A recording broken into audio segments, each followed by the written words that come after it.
අයිබෝන් කියලා සාදරෙන් ආදරෙන් පිළිගන්නවා මිස්ටර් පොලිටිකල් YouTube නාලිකාවට වීඩියෝ දෙකක් ගෙනල්ලා තිනවා බලන්න ලෑස්තිම එනම් channel එක subscribe කරන්න bell icon click කරන්න notification දාගන්න වීඩියෝ බලද්දි like කරන්න comment කරන්න share කරන්න WhatsApp කරන්න පුළුවන් ඒ වගේම මට Facebook page එකක් තියෙනවා page එකේ නම Mr. Baya SL Political page එක follow කරලා message එකක් දාන්නත් පුළුවන් JPEG නොවන ඕනම කෙනෙක්ට අපි දැන් පළවෙනි වීඩියෝ එක බලන්න හදන්නේ වීඩියෝ දෙකක් තියෙනවානේ මේ පළවෙනි වීඩියෝ එක ටිකක් එයාගේ කටහඬ ඇහෙනකොට ඔයාලට තේරුම් ගන්න පුළුවන් මේ තමයි කකුස්සි කටක් වගේ තියෙන ලක්මාලි කියලා.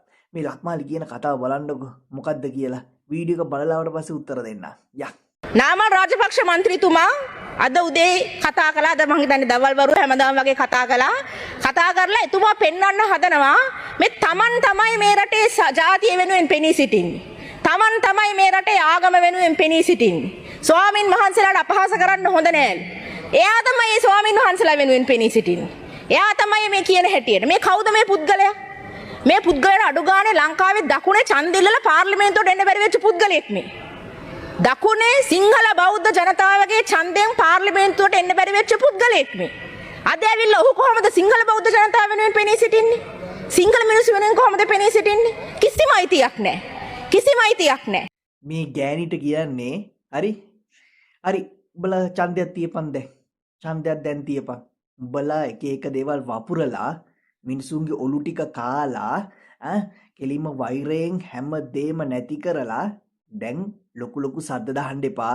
උඹලා පොල් කොම්බ වගේ පා වෙලා ඇවිල්ලා උඹලා පාපිසි සෙට් එකක් ඇවිල්ලා උඹලත් ආවේ ගහගෙන අනුරින්දා අනුරගේ බොරු ටික හින්දා හඳුනාගේ බොරු ටික හින්දා දණහිසාගේ බොරු හින්දා ඒවත් එක්ක උඹලත් ගහගෙන ඇවිල්ලා දැන් උඹලා පාඩ් දාන්න ජෝක් දාන්න එපා. දැන් ඡන්දයක් තියපන්. උඹලා කෙලිම පාපිසි වගේම යන්නේ කෙලිම ආයි ආවා වගේම යන්නේ ආයි ගිය පැත්තටම. උඹලා නිකන් ආතල් දෙන්න එපා ගෑණියේ. මුන් මේ හිතන් ඉන්නේ මුන් නිකන් ආයි ඊළඟ පාර ඡන්දෙනුත් එන්න තියෙන එවුන් වගේ. අනේ මේ ගෑණිට කියන්නේ මේ ගෑණිගේ කට ඇරෙනකොට මට නිකන් බොකක් දාන්න හිතෙනවා. එච්චරට මට අප්පිරියයි මේ ගෑණිගේ කට. එච්චරට අප්පිරියයි. බොකක් දාන්න හිතෙනවා මට. කට අරිනකොට. කාලකන්ණි වගේ කෑ ගහන්නේ කටහඬ බලන්නකෝ. ඊයා පිරියයි. හරි ඊළඟ එකක් දෙන්නම්. ඒකටත් හොඳ දේවල් ටිකක් කියන්න තියෙනවා. යන්කෝ. පොහොට්ටුකාරයෝනේ මේ පොහොට්ටුකාරයෝනේ මේ පොහොට්ටුකාරයෝනේ හරිද මේ පොහොට්ටු ඔව් පොහොට්ටුකාරයෝ. අපි පොහොට්ටුකාරයෝ. ඇයි මොකද? අපි පොහොට්ටුකාරයෝ තමයි. අපි පොහොට්ටුකාරයෝ JVP කාරයෝ කියනවට වඩා නම් පට්ට 1000න් සම්පතක් පොහොට්ටුකාරයා කියන එක නා. JVP කාරයා කියන්නේ නම් කුහකයා. අසික්කිතයා, අසහනකාරයා, පෙරේතයා, ගෙවලයා, ගොන් කබරයා, එතකොට ගමේ ඉන්න කසිප්පුකාරයා, රස්සියාදුකාරයා. අන්නේ යකෝ JVP කාරයා කියනට වඩා නම් 1000න් සම්පතක් පොහොට්ටුකාරයා කියන එක.